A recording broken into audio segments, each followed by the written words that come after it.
বাজারে গিয়ে দেখলাম মস্ত বড় একটি মান কচু, সাদা ধবধবে দুধের মতো। দেখে আর লোভ সামলাতে পারলাম না। মনে পড়ে গেল সেই পুরনো দিনের কথা।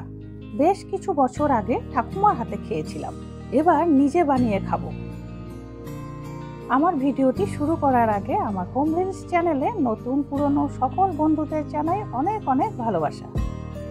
আজকের ভিডিওটি ভালো লাগলে একটি ছোট্ট করে লাইক করে দিও, উপরে দেওয়া আছে বেল আইকন, ক্লিক করে অন করে দিও। নিয়ে নিয়েছি 250 গ্রাম মান কচু। কচু বললে অনেকেই কিন্তু খুব ভয় পায়, ওরে বাবা হাত চুলকাবে না তো? তার জন্য রয়েছে দুটো ছোট্ট ছোট্ট টিপস।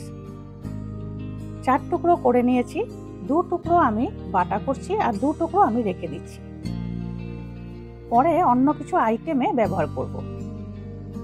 মান কচু কাটার সময় বেশ মোটা করে কিন্তু স্কিনটা ফেলতে হবে, তাহলে হাতও চুলকবে না, গলাও ধরবে না। আর দ্বিতীয় টিপস হচ্ছে, কচু পাতলা পাতলা করে কেটে জলের মধ্যে রেখে দিয়েছি, দিয়ে দিয়েছি সামান্য নুন, তাতে করে একদম নিশ্চিন্ত, না হাত চুলকাবে না গলা ধরবে। নুন দিয়ে কিন্তু 20 মিনিটের মতন আমি রেখে দিচ্ছি।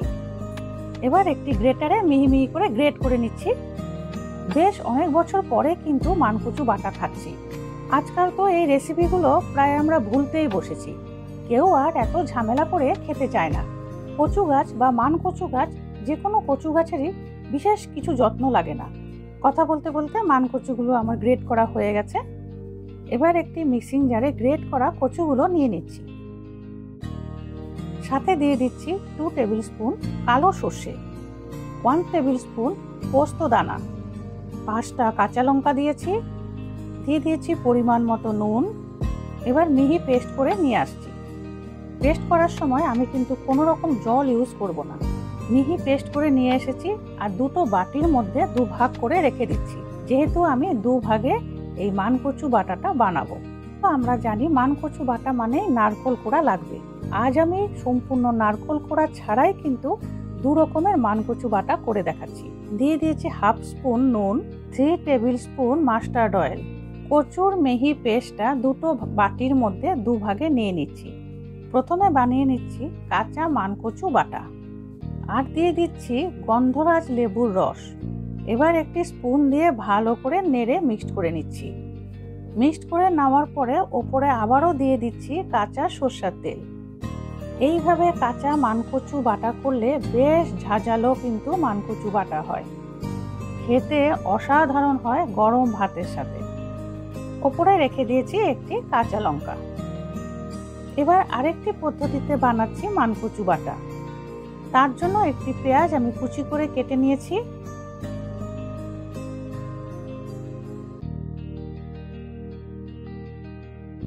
তিন কোয়া রসুনকে কুচি করে কেটে নিয়েছি।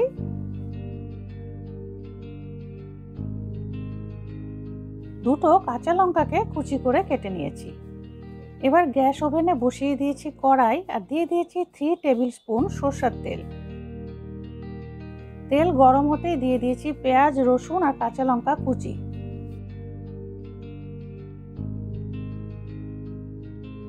দিচ্ছি সামান্য নুন আর হালকা ফ্রাই করে নিচ্ছি।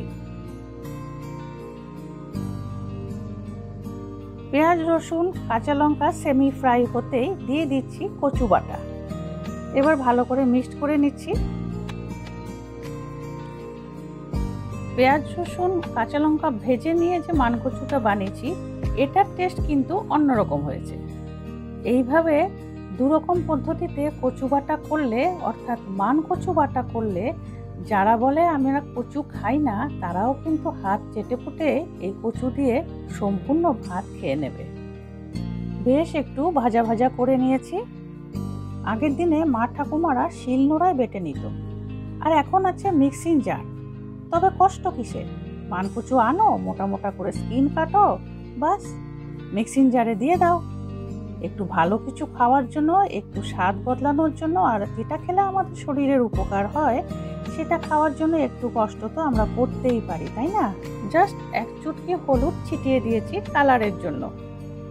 এটি না দিলেও হয়, স্বাদে কিন্তু কোনো হেরফের হবে না। এই মান কচু দেখো সমস্ত তেল কিন্তু টেনে নিয়েছে। এবার থেকে বাজারে গেলে আর মান কচু দেখলে না নিয়ে তো ফিরছি না, মান কচু হাতে নিয়েই ফিরবো। আর মান কচু খাওয়া কিন্তু আমাদের শরীরের জন্য প্রচুর উপকার। একবার এইভাবে বানিয়ে দেখতে পারো, তাহলে আশা করি বাজারে গেলে মান কচু না নিয়ে কিন্তু ফিরবে না। বাস হয়ে গেল আমার দু রকম মান কচু বাটা। একটি আমি কাঁচা বেটেছি, আরেকটি আমি পেঁয়াজ রসুন দিয়ে নাড়া করেছি, সাথে গন্ধরাজ লেবু। আহা, কথাই নেই। তো কেমন লেগেছে কমেন্টস করে জানাবে। তাহলে আবার দেখা হচ্ছে নেক্সট একটি রেসিপি ভিডিওর সাথে।